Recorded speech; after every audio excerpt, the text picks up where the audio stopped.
हमारी मर्जी, हमारा हिसाब हमारी मर्जी। जैसे मैं कि जो है ना मर्द हूँ, इसी तरह निमरा भी खड़ी हुई है, ये भी एक मर्द है, पीछे नहीं हटेगी, कंटेंट बनाएगी और जरूर बनाएगी, काम करेगी, दरके की चोट में करेगी। ये जो पाबंदी लगाई है, हमारे हजूर सल्लल्लाहु अलैहि वसल्लम ने ये नहीं फरमाया कि आप जबरदस्ती किसी के ऊपर जबर करें, मुसल्लत करे, किसी को पकड़ के नमाज के टाइम उसका गिरेबान पकड़ के कहेंगे नमाज पढ़े। क्यों भाई? ऐसे बोले ना कि आप ईरान के खुदा हैं। सारी पाबंदियां औरतों के ऊपर क्यों लगती है? मर्दों के ऊपर आपका कोई जोर नहीं चलता। सबसे पहले दाढ़ियां रखवाओ, वहां पे तबलीग करो, लोगों को समझाओ, ठीक हो गया। जहां भी है औरत को डिग्रेड किया जाता है, औरत को डिग्रेड किया जाता है। भाई औरतें मर्दों से ज्यादा जो है ना पावरफुल है। जो चीज आप ईरान में अगर आप देखें ना, तो ज्यादातर लोग जो है ना वो क्लीन शेव में आपको नजर आएंगे, ठीक है। उन्होंने प्रॉपर जो ड्रेसिंग भी होती है ना, जो प्रॉपर ड्रेसिंग की होती है ना, वो भी आपकी पेंट कोट और इस किस्म की होती है। तो फिर जब आप खुद इस किस्म की ड्रेसिंग करते हो तो आप उनको कैसे कह सकते हो? जहाँ तक अगर इस्लामिक लॉ की बात की जाए तो सिंपल सी बात है भाई, कि जब तक आप खुद इस्लाम पे नहीं चल रहे तो आप दूसरे को कैसे कह सकते हो? और वैसे भी इस्लाम में जबर नहीं लिखा हुआ, तो हमें किसी को भी फोर्स नहीं करना चाहिए। ऐसे तो पूरी दुनिया में इस्लामिक कंट्रीज हैं, वो तो नहीं ना करती है, आप ऐसे किसी पे भी नहीं कर सकते। ईरान भी इस्लामिक कंट्री है। वही कह रही हूँ, इस तरह तो बहुत सारी कंट्रीज हैं, वो तो नहीं करती, सिर्फ ईरान क्यों करे। जिन्होंने पाबंदी लगाने जा रहे हैं, जिन्होंने बिल पास करने की ठान ली है, उनके घरों में तो हिजाब हो नहीं रहा होता, ठीक हो गया ना। पेंटे पहन के, टाइट्स पहन के बाजारों में घूम फिर रही होती है। तो ये आवे का आवे ही बिगड़ा हुआ है भाई, ये मसलत किया जा रहा है। हमारे दीन इस्लाम में क्या है? हमारे दीन इस्लाम में ये है, अगर मैंने दाढ़ी नहीं रखी तो आप एक गर्ल्स होने के नाते मुझे दाढ़ी नहीं रखवा सकती। मैं पाकिस्तान का बिग मुस्लिम बात करूं, पाकिस्तान का सिटीजन हूं। टोपी ली हुई है, मैं आपको मौलवियों वाली टोपी नहीं पहना सकती। गिद्दड़ की 100 दिन की जिंदगी से बेहतर है कि वो शेर की 1 दिन की जिंदगी। तो यही चीज़ है, जाहिर सी बात है, अगर आप परिंदा को कैद कर दोगे ना तो वो खुश नहीं होगा। आप उसको खाना भी दोगे, सब कुछ करोगे, लेकिन वो खुश नहीं होता। खुश वो हवाओं में उड़ के होता है, क्योंकि वो नेचर है। आप नेचर पे किसी की कंट्रोल करेंगे तो वो कितनी देर इस दबाव सहेगा? या तो वो मर जाएगा, या वो भाग जाएगा, या बागी बनेगा। तो यही चीज़ हो रही है वहाँ पे। अस्सलाम वालेकुम व्यूवर्स, मैं आपकी होस्ट निम्रा, आप देख रहे हैं मेरा और आपका यूट्यूब चैनल। आज हम बात करने वाले हैं, एक खबर सामने आ रही है, जैसा कि ईरान ने कहा था कि वो खवातीन जो हिजाब नहीं लेंगी उनको सूली पर लटका दिया जाएगा, उनको फांसी की सज़ा दे दी जाएगी। ऐसे बहुत से कवानीन हैं जो हिजाब की स्ट्रिक्ट पॉलिसीज को वाजह करते हैं, लेकिन ईरानी खवातीन ने इतना प्रोटेस्ट किया वहां पर कि अब बिल पास नहीं हो रहा। हिजाब का बिल ईरानी पार्लियामेंट के अंदर फंस चुका है और अब वो पास नहीं किया जा रहा। इसी के साथ साथ अक़वाम मुत्तहिदा, यूनाइटेड नेशंस ने ये कहा है कि ईरान के अंदर ह्यूमन राइट्स की वायलेशन हो रही है, खवातीन पर जुल्म किया जा रहा है। ईरान को इन सब चीज़ों को छोड़ना पड़ेगा। इस पर पाकिस्तानी अवाम के रिव्यूज़ देते हैं। क्या कहती है पाकिस्तान की अवाम? क्या ईरान सही डायरेक्शन में जा रहा है? क्या रिव्यूज़ देती है अवाम के? रिव्यूज़ लेते हैं, मिलते हैं वीडियो के एंड पे। मेरे ख्याल से नहीं करना चाहिए। ये हर एक की अपनी पर्सनल चॉइसेस होती है कि वो उसको डिसाइड करना चाहिए कि उसको हिजाब लेना चाहिए या नहीं लेना चाहिए। अगर हरासमेंट की बात की जाए तो ज़्यादातर वो औरतें भी होती हैं जो गाउन पहनती हैं। मर्द हजरात की नजरें ही ऐसी है कि वो गाउन वालों को भी नहीं छोड़ते। तो आई थिंक सो ये पर्सनल चॉइसेस भी होना चाहिए। आपको क्या लगता है? जी, अपनी पर्सनल चॉइस होनी चाहिए, बंदे ने हिजाब करना है या नहीं करना है, ये खुद पे डिपेंड, खुद पे होना चाहिए। वहाँ की खवातीन ने ऐसा प्रोटेस्ट किया कि उनके पार्लियामेंट में बिल नहीं पास हो रहा हिजाब का। और वैसे भी इस्लाम में जबर नहीं लिखा हुआ, तो हमें किसी को भी फोर्स नहीं करना चाहिए। ऐसे तो पूरी दुनिया में इस्लामिक कंट्रीज हैं, वो तो नहीं ना करती है, आप ऐसे किसी पे भी नहीं कर सकते। ईरान भी इस्लामिक कंट्री है। वही कह रही हूँ, इस तरह तो बहुत सारी कंट्रीज हैं, वो तो नहीं करती, सिर्फ ईरान क्यों करे। ये अच्छा, मुझे एक बात बताओ, उन्होंने यहाँ तक कह दिया कि फांसी दे दो, मुल्क से निकाल दो ऐसी खवातीन को। क्या ये ह्यूमन राइट्स की वायलेशन है या नहीं?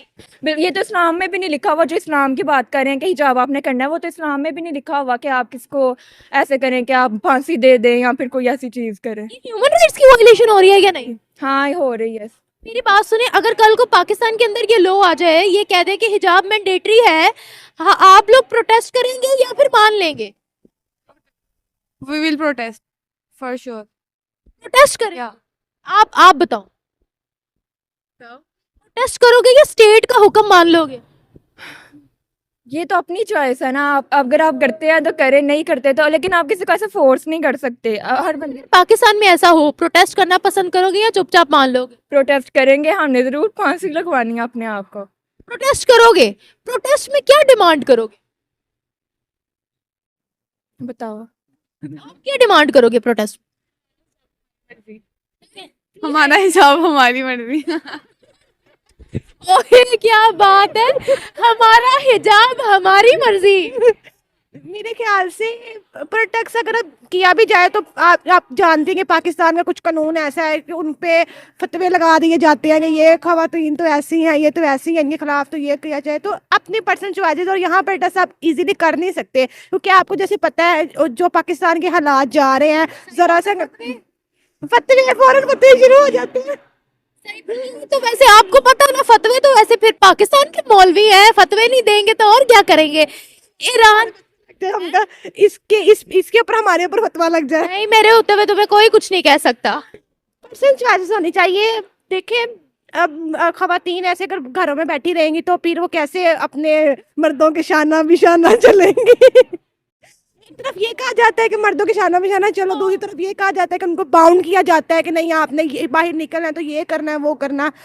लिमिट्स हर एक की होती हैं, तो आई थिंक सो ये फ्री हैंड देना चाहिए। आपसे ये पूछना चाह रही हूँ, ईरानी खवातीन क्या ठीक कर रही है प्रोटेस्ट करके? वो कह रही है हम क्यों एक कपड़े के पीछे हमें बेइज्जत कर रहे हैं, हमें क्लिनिक्स में भेज रहे हैं, हमारा ट्रीटमेंट करवाने की कोशिश कर रहे हैं, हमें बेइज्जत कर रहे हैं। क्या ईरानी विमेन सही प्रोटेस्ट कर रही है इस चीज के लिए? उन्होंने इतना प्रोटेस्ट किया है कि हिजाब का बिल पास होना था, वो रुक गया है। देखिए अब वो उनकी मर्जी है, हर एक की अपनी लिमिट्स होती हैं। अगर उनको ठीक लगे तो मैं भी वो सही कह रही हूँ, उनके वहाँ पे कुछ हो ऐसा कि जिसकी वजह से उनको इनसिक्योर फील कर रही हो तो मैं भी उनके लिए वो ठीक हो, लेकिन पर्सन चॉइस होनी चाहिए। ये उनके ऊपर डिपेंड करता है कि वो क्या करती है। थैंक यू, मैंने जाना है। Thank you. देखिए जी, मुझे तो ऐसा लग रहा है कि दो बातें करना चाहूँगा।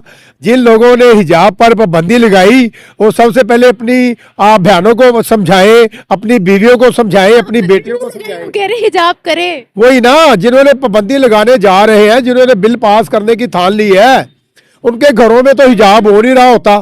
ठीक हो गया ना, पेंटे पहन के टाइट्स पहन के बाजारों में घूम फिर रही होती है। तो ये आवे का आवा ही बिगड़ा हुआ है भाई, ये मसलत किया जा रहा है। हमारे दीन इस्लाम में क्या है? हमारे दीन इस्लाम में ये है, अगर मैंने दाढ़ी नहीं रखी तो आप एक गर्ल्स होने के नाते मुझे दाढ़ी नहीं रखवा सकती। मैं पाकिस्तान का बिग मुस्लिम बात करूं, पाकिस्तान का सिटीजन हूं। टोपी ली हुई है, मैं आपको मौलवियों वाली टोपी नहीं पहना सकती। अब मैं देखे, मैं बिगा मुस्लिम आपको आगे कहूं कि भाई मेरे बहन, मैंने आपको उस वक्त इंटरव्यू देना जब आप दुपट्टा लेगी। भाई क्यों? हर बंदे की अपनी जहन है, वो दुपट्टा ले, टोपी पहने, दाढ़ी रखे, जो कुछ भी करना है। और सबसे बड़ी बात, आज मुझे इंटरव्यू करने का मजा भी बड़ा आ रहा है निमरा। आज 2.5-3 साल के बाद, 2.5-3 माह के बाद, काफी तवील जो है ना, 2.5-3 माह बाद आप इंटरव्यू मेरा कर रही। लास्ट टाइम आप और मेरी थोड़ी बहस हो गई थी, तो जाहिर सी बात है फिर ये कुछ लोग जेलस भी होते हैं। जाहिर सी बात है, जब आप इंटरव्यू ले रहे होते हैं, काफी लोग देखने वाले जेलस भी होते हैं कि निमरा टॉप 10 पे क्यों जा रही है। तो निमरा ने टॉप 10 पे जाते रहना है। निमरा जो है ना, वो ये लड़की नहीं है, ये एक मर्दों की तरह काम कर रही है, 2.5-3 साल से मेहनत कर रही है। ये पीछे हटने वाली नहीं है। टॉपिक की तरफ थोड़ा बढ़ेंगे, बड़ी मजा आ रहा है आज का टॉपिक करने का, देखने का, सुनने का। जैसे मैं कि जो है ना मर्द हूँ, इसी तरह निमरा भी खड़ी हुई है, ये भी एक मर्द है। पीछे नहीं हटेगी, कंटेंट बनाएगी और जरूर बनाएगी, काम करेगी, दरके की चोट में करेगी। ये जो पाबंदी लगाई है, हमारे हुजूर सल्लल्लाहु अलैहि वसल्लम ने ये नहीं फरमाया कि आप जबरदस्ती किसी के ऊपर जबर करें, मुसल्लत करें, किसी को पकड़ के नमाज के टाइम उसका गिरेबान पकड़ के कहेंगे नमाज पढ़े। क्यों भाई? कुछ दिन पहले की बात है, यहाँ पे मैं कंटेंट बना रहा था, मुख्तलिफ जगहों पे जाके कंटेंट बना रहा होता हूँ। आसान हो गई, हालांकि अल्हम्दुलिल्लाह मैं बावजू रहता हूँ, बा ईशा तक ना नमाज मैंने अपने लिए पढ़ दी, आप लोगों के लिए नमाज नहीं पढ़ दी, और आप मुझे नमाज पढ़ा भी नहीं सकते हैं। नमाज का टाइम हुआ है, यहाँ पे 2-4 शख्स आए जिन्होंने मुझे बोला कि भाई नमाज का टाइम है, जाके नमाज पढ़ो। मैंने कहा यार मैंने वजू किया, मैं नमाज पढ़ लूंगा, आप अपनी नमाज अदा करें जाके। मुझे कहता मुझे लगता है आपने नमाज नहीं पढ़ दी, आप काफिर है। ये बोला काफिर है? मुझे काफिर बोल दिया। देख लेना, किसी को भी खड़े खड़े काफिर बोल देते हैं, किसी पर भी खड़े खड़े अटैक। अब मैंने दुपट्टा नहीं लिया हुआ, यहाँ से बड़े मौलवी गुजर के जाते हैं, वो थूक के जाते हैं, काफिर काफिर बोल के जाते हैं, ये तो हालात हैं। निम्रा आपको ना अभी काफी फेस करना पड़ेगा, काफी लोगों के साथ जंग करनी पड़ेगी, आपको अपना दिफा करना पड़ेगा। मैं आपको एक सबसे ऑथेंटिक एक बात बताने जा रहा हूं, इस बात के ऊपर आपने थोड़ा सा गौर करना है। अपने ही गिराते हैं नशे मन पे बिजलियां, आपके जो अपने हैं वही आपकी जड़ें काटेंगे, वही आपको चाहेंगे कि निम्रा का चैनल जो है ग्रो ना कर जाए, निम्रा प्रमोट ना हो जाए। निम्रा ने प्रमोट नहीं होना, ना निम्रा का चैनल ग्रो करेगा, कर चुका है, चैनल ग्रो भी कर चुका, और माशाल्लाह निम्रा खुद भी प्रमोट हो चुकी है, किसी तारुफ की मुताज नहीं है, पूरा वर्ल्ड इन्हें जानता है निम्रा को, निम्रा अहमद ऑफिशियल के नाम से। इसको फायर मार दो, आगे से गोली मार दो, इसका जनाजा निकाल दो, ये फिर कंटेंट खत्म करेगी। जब तक इसकी जिंदगी है, इसकी शादी हो जानी है, इसने फिर भी कंटेंट बनाने हैं। क्यों? एक फैक्ट्स के ऊपर बात कर रही है, हमारी पाकिस्तानियों की आवाज बुलंद कर रही है। रोज जियो पॉलिटिक्स वगैरह जो सी ट्रेंडिंग न्यूज होती है उसके ऊपर निम्रा जो है कंटेंट बना रही होती है। किसी को तकलीफ है तो हमारे पास आके बात करे जी, ठीक हो गया। और बात है कि भाई देखिए हमारे हुजूर सल्लल्लाहु अलैहि वसल्लम ने बिल्कुल ऐसी तालीम नहीं दी, हमारे मदरसों में भी ऐसी तालीम नहीं दी जाती, हमारे दीन इस्लाम में भी ऐसी तालीम नहीं दी जाती कि किसी के ऊपर जबर करो, किसी के ऊपर मसलत करो जबरदस्ती। में भी दी जाती है, इस्लाम में तो नहीं है जबर। देखिए मदरसे, ये सभी मदरसे एक जैसे नहीं है निम्रा, अच्छे भी हैं बुरे भी हैं। देखिए एक माशरा है, एक कंट्री है, सभी कंट्रियों में अच्छे बुरे लोग होते हैं, हम किसी को अच्छा बुरा नहीं कह सकते। हम यही कहेंगे जिन मदरसों में गलत तालीम दी जाती है ऐसी तालीम नहीं भी देनी चाहिए। और रहेगा कि अच्छा, वैसे मैंने एक चीज बड़ी नोट की है कि पाकिस्तान के अंदर तो सारा दीन इस्लाम औरत के दुपट्टे को ही समझा जाता है, सारा दीन इस्लाम। अभी जो ईरान कर रहा है, आपको लगता है कि ये प्रोटेस्ट औरतों के वहां थमने वाले, क्या ये ह्यूमन राइट्स की वायलेशन नहीं है? देखिए जी ईरान मुझे आजादी दी है कि हम लोग यहाँ पर जैसे मर्जी ड्रेसिंग कर सकते हैं, इसलिए मैं यहाँ पर खड़ी होकर ऑन द कैमरा विदाउट हिजाब आपका इंटरव्यू कर रही हूँ। बहुत सी लड़कियों का करती हूँ, बहुत से लड़कों का करती हूँ, लेकिन ये आज़ादी वहां पर ईरान के अंदर नहीं है। क्या ये ह्यूमन राइट्स की वायलेशन है कि नहीं, कि आप पर्सनल फ्रीडम छीन रहे हो एक इंसान की? देखिए जी ये अपना बिल्कुल वायलेशन है। और अगर बात कीजिए ईरान की, ईरान में ज्यादा शिया हजरात होते हैं ना, हाँ वहाँ की जो गर्ल्स हैं वो भी शिया हैं। हम तो सभी को सल्यूट करते हैं, हम हमारा किसी के साथ हमने किसी को बुरा भला नहीं कहना। पाकिस्तान की बात कीजिए तो पाकिस्तान में भी शिया कम्युनिटी जो है वो बहुत ज़्यादा तादाद में है, मेजोरिटी ज़्यादा शिया की है। पाकिस्तान में भी लड़कियां हिजाब करती हैं, ईरान में तो खैर शुरू से हिजाब हो रहा है। अगर कोई इक्का दुक्का नहीं ले रही तो मेरी समझ से बाहर है कि ये कौन सा कानून नया जो है वो नाफिज करने जा रहे हैं पार्लियामेंट में कि यहाँ पे हिजाब ज़बरदस्ती करवाया जाएगा। और भाई आप देखें कि ईरान में 98% जो है ना हमारी बहनें जो है वो हिजाब करती है, और अगर इक्का दुक्का नहीं करती है, बड़ी कम्युनिटी है जो हिजाब नहीं लेती। बता रहा हूं ना कि इक्का दुक्का कह ले या 5% कह ले या 10% कह ले कि भाई वो अगर हिजाब नहीं भी करती है तो भाई आप फिर ऐसे बोले ना कि आप ईरान के खुदा हैं। जब अल्लाह ताला ने जो है वो मुसलत नहीं किया किसी के ऊपर जोर जबर, तो फिर आप कौन होते हैं कानून पास करने वाले? मेरा दिल करेगा मैं टोपी पहनूंगा, मेरा दिल करेगा मैं दाढ़ी रखूंगा। ये सारी पाबंदियां औरतों के ऊपर क्यों लगती है? मर्दों के ऊपर आपका कोई जोर नहीं चलता। सबसे पहले दाढ़ियां रखवाओ, वहां पे तबलीग करो, लोगों को समझाओ, ठीक हो गया। जहां भी है औरत को डिग्रेड किया जाता है, औरत को डिग्रेड किया जाता है। भाई औरतें मर्दों से ज्यादा जो है ना पावरफुल है। आप कहते हैं ना कि यहाँ पे निम्रा मेरा इंटरव्यू कर रही है, तो भाई ये हाई कोर्ट सामने है, ठीक है, थाने सामने है, पुलिस लाइन सामने है, FIA का दफ्तर सामने है, सारी इंटेलिजेंस हमें वाच कर रही है। हम किसी के खिलाफ नहीं बात कर रहे हैं, फैक्ट्स के ऊपर बात कर रहे होते हैं। हमें किसी का डर भी नहीं पड़ा, हमने दरगे की चोट के ऊपर जो है ना इंटरव्यू लेने भी है, हमने देने भी है। हमारी बहन खड़ी है, हम इसके साथ है इंशाल्लाह निम्रा के साथ। अगर पाकिस्तान के अंदर ऐसा कानून आ जाए, आपको लगता है यहाँ फॉलो किया जाएगा? देखिए यहाँ पे फॉलो कैसे किया जाएगा? यहाँ पे फॉलो नहीं किया जाएगा। यहाँ पे खुसरो ने जो है ना पुलिस वालों को नथ डाल दी थी। खुसरे जो है वो पुलिस वाले आगे जो है ना लग लग के भाग रहे थे। यहाँ पे कोई कानून नाफिज नहीं होने वाला भाई, हिजाब वगैरह का, बुरखे वगैरह का, पर्दा वगैरह का, यहाँ पे कोई चक्कर नहीं है। वैसे कानून ने हमें आजादी दी है। कानून ने आजादी दी, जाहिर सी बात है यार, किसी के ऊपर जोर जो है जबरदस्ती। आप सऊदीया की बात कर ले जहां से दीन फैला, सऊदीया तो नहीं ऐसी पाबंदियां लगा रहा। नहीं लगा रहे, अब नहीं लगाते। जी थैंक यू। मैं यही कहना चाहूँगा कि जैसे उन्होंने मौत के घाट उतारना था, तो बिल तो पास करवा नहीं सके तो मौत के घाट कहाँ से उतारेंगे। बात दरअसल ये है कि देखिए जो चीज़ आप ईरान में अगर आप देखें ना तो ज़्यादातर लोग जो है ना वो क्लीन शेव में आपको नज़र आएंगे, ठीक है। उन्होंने प्रॉपर जो ड्रेसिंग भी होती है ना, जो प्रॉपर ड्रेसिंग की होती है ना, वो भी आपकी पेंट कोट और इस किस्म की होती है। तो फिर जब आप खुद इस किस्म की ड्रेसिंग करते हो तो आप उनको कैसे कह सकते हो। जहाँ तक अगर इस्लामिक लॉ की बात की जाए तो सिंपल सी बात है भाई कि जब तक आप खुद इस्लाम पे नहीं चल रहे तो आप दूसरे को कैसे कह सकते हो। ये भी कहा जाता है इस्लाम में जबर नहीं है, तो फिर जो हमें ये बताया जाता है इस्लाम में जबर नहीं है, यहाँ तो फिर वो झूठ है, तो यहाँ फिर ये झूठ है जो ये लोग कह रहे हैं। अब बात दरअसल ये है कि हर किसी ने अपना जवाब दे जो है ना वो ऊपर वाले से होना है। आप हिंदू हो तो आप अपने भगवानों से होगे, आप मुस्लिम हो तो अल्लाह से होगे, क्रिश्चियन हो तो जीसस से होगे। इसी तरह जितने भी मज़हब हैं वो सारे जो जिस चीज़ को मानते हैं, जिस चीज़ पे बिलीव करते हैं, उन्होंने जवाब दे जो है ना उधर होना है। आप कौन होते हो किसी के ऊपर अपना जो है एक फैसला मुसल्लत करने वाले, ठीक है। और एक तरफ ये भी बात बात की जा सकती है कि जैसे कहा जाता है जैसा देश वैसा भेष। अगर आप एक ऐसी कंट्री में रहते हैं जहाँ पे ऐसा है तो ज़ाहिर सी बात है फिर आपको उनके मुताबिक चलना पड़ेगा। अगर वो कंट्री का लॉ है तो फिर तो ज़ाहिर सी बात है। अगर कंट्री का लॉ अभी चेंज करने जा रहे हैं कि नहीं भाई अभी लागू करो, ये करो, वो करो, तो फिर पहली बात तो ये है, अगर ये था तो आपने स्टार्ट से ये चीज़ शुरू करनी थी। अब जो चीज़ इंसान के अंदर रच बस गई होती है ना, जब आप उसको एक चेंज करने को कहते हो ना तो वो चीज़ नहीं होती। और आपको पता है ये प्रोटेस्ट अभी से नहीं है, बहुत सालों से, डेकेड्स हो गए ये प्रोटेस्ट चल रहे हैं लड़कियों की तरफ से। बिल्कुल ऐसे ही है। मैंने वो भी देखा था जिसके अंदर वो लड़की ने बिकनी पहन के भी प्रोटेस्ट किया था।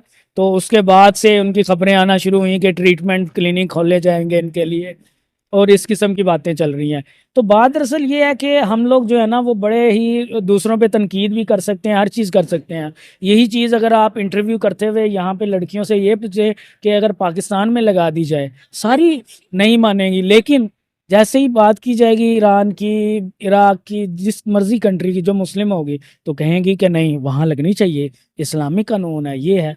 तो अपनी दफ़ा वो इस्लामिक कानून कहाँ चला जाता है, तो अपनी दफ़ा वो नहीं मानेंगी, प्रोटेस्ट भी करेंगे, सब कुछ करेंगे। तो भाई वो भी उनका राइट है, ठीक है। वो अपनी कंट्री में अपने हक के लिए लड़ रही हैं तो ठीक है भाई, वो उनका राइट है। आप अपने हिसाब से, आप पाकिस्तान में रहते हो, आपको आज़ादी है, आप अपनी मर्ज़ी से ड्रेसिंग कर सकती हैं, तो ठीक है, वो तो आपकी है। अगर वो वहाँ पे ऐसा कुछ कर रहे हैं, वो अपने हक के लिए कर रहे हैं, ठीक है। अगर कल को बिल पास हो जाता है तो जाहिर सी बात है फिर आपके कंट्री का लॉ हो जाता है, फिर आपको अपनी कंट्री के लॉ के मुताबिक चलना चाहिए। जैसे यूनाइटेड नेशंस कह रहा है कि ह्यूमन राइट्स की वॉयलेशन है जो ईरान कर रहा है, क्या ये वाकई ह्यूमन राइट्स की वॉयलेशन है और फ्रीडम जब्त करना है? आप इसके बारे में क्या कहेंगे? देखिए, जो भी फ्रीडम जब्त करने की बात होती है ना, वो आपका जो है ना इसी चीज़ पे तरफ इशारा देती है, ह्यूमन राइट्स के ख़िलाफ़।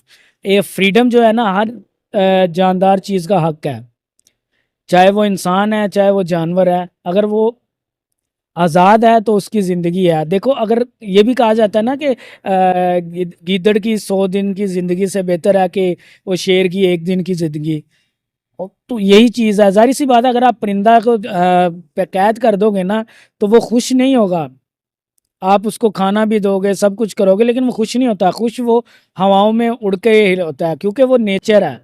आप नेचर पे किसी की कंट्रोल करेंगे तो वो कितनी देर इस दबाव सहेगा, या तो वो मर जाएगा, या वो भाग जाएगा, या बागी बनेगा। तो यही चीज़ हो रही है वहाँ पे। क्या कहेंगे आप कि अब उनके प्रोटेस्ट की वजह से बिल अभी तक पास नहीं हो रहा है, क्या कोई इनकलाब ला सकती है वहाँ की लड़कियाँ? देखिए, बिल पास नहीं हुआ तो इसमें किन लोगों का हाथ है? उन लड़कियों का हाथ है जो लोग वहाँ पे प्रोटेस्ट कर रही हैं, और प्रोटेस्ट वो लोग यूनिटी में कर रही हैं। जब कोई चीज़ यूनिटी में की जाती है ना तो आप बड़े बड़े कारनामे सर अंजाम दे लेते हो। आपने अगर यहाँ पे यूनिटी ला के आप किसी चीज़ बिल को पास करवाना चाहते हैं, आप कोई चीज़ कम करवाना चाहते हैं, देखिए जब तक आप अपनी बात को लोगों के सामने नहीं रखते, आप प्रोटेस्ट नहीं करते, तो कुछ नहीं होगा। अगर हम यहाँ पे 4 लोग आते हैं, प्रोटेस्ट करते हैं, चले जाते हैं, तो वो जस्ट एक न्यूज़ बन जाएगी कि इतने लोगों ने प्रोटेस्ट किया। लेकिन यही चीज़ पूरा शहर जब मिलके करेगा ना तो वो प्रोटेस्ट रंग भी लाता है, वो चीज़ कबूल भी करती है, चाहे वो जिस जैसी मर्जी गवर्नमेंट हो, फिर उसको मानना पड़ता है। बीइंग अ मेल आपको क्या लगता है, क्या हिजाब को कंपल्सरी करना चाहिए या इट्स योर पर्सनल चॉइस?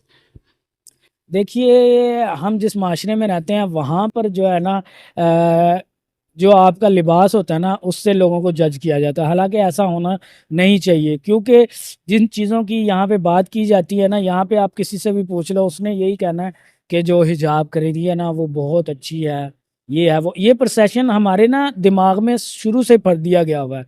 अब हमारे यहाँ ये होता है कि आप एक दो दूध की दुकानें हैं ना, एक ने लिखा होगा बिस्मिल्लाह दूध, ठीक है ना, एक ने वैसे ही लिखा दिया होगा ना गुज्जर, तो वो उस गुज्जर से ज़्यादा बिस्मिल्लाह वाली चलेगी, क्योंकि ये जो है ना, हम लोगों ने इस्लाम का नाम लेके हर चीज़ को खुद में खाना शुरू कर दिया हुआ है, ठीक है ना। और हमारी आवाम भी ऐसी है कि जो चीज़ हमें नज़र आ गई ना हलाल दूध, हम कहेंगे ये अच्छा है, हालांकि वो सिर्फ हलाल लिखा होगा, अंदर क्या है किसी को कुछ पता नहीं है। यही चीज़ हमारे माइंडसेट के अंदर भर दी गई हुई है, तो इसलिए हमें इन चीज़ों का आइडिया नहीं है। वहाँ पे जो हो रहा है बीइंग अ मेल, मैं यही कहना चाहूँगा कि लड़कियाँ अपने हक के लिए उठी हैं। देखो, उनकी अपनी मर्ज़ी है, उनकी आज़ादी इसी चीज़ में है कि वो जो चाहें वो करें, ठीक है ना। लेकिन मैं इसका मतलब ये हरगिज़ नहीं कहूँगा कि मतलब जो चीज़ आप एक लिमिट से बाहर चले जाते हो, जो चीज़ आपका हक, लिमिट्स, हाँ। हाँ, बी इन लिमिट्स, वो कोई भी हो, चाहे मर्द हो औरत हो, वो अगर अपनी लिमिट में रहेगा तो वो सही रहेगा। तो यही मैं कहना चाहूँगा कि उनको अपनी मर्ज़ी करनी चाहिए। यहाँ पे भी आपने देखा होगा कि बहुत सारी लड़कियाँ हैं जो कि फुल हिजाब करती हैं और अच्छा हिजाब होता है उनका, और बहुत सा ऐसा हिजाब आ गया कि उसकी ज़रूरत नहीं, जीन्स से ज़्यादा हिजाब में देख के इंसान को शर्म आ जाती है कि ये क्या है। तो वही कह रहा हूँ ना कि आप हिजाब, इस किस्म का हिजाब का पर्पस क्या है कि आप अपनी मतलब जिस्म को ढांप लें, लेकिन आजकल हिजाब ही ऐसा, फैशन, हाँ। वही ना, एज अ फैशन हो गया। तो मैं वही कहना चाह रहा हूँ ना कि जो चीज़ आपकी, जिस चीज़ के लिए अगर उसका मकसद पूरा नहीं हो रहा तो वो आपके लिए ज़ाया है। Thank you so much.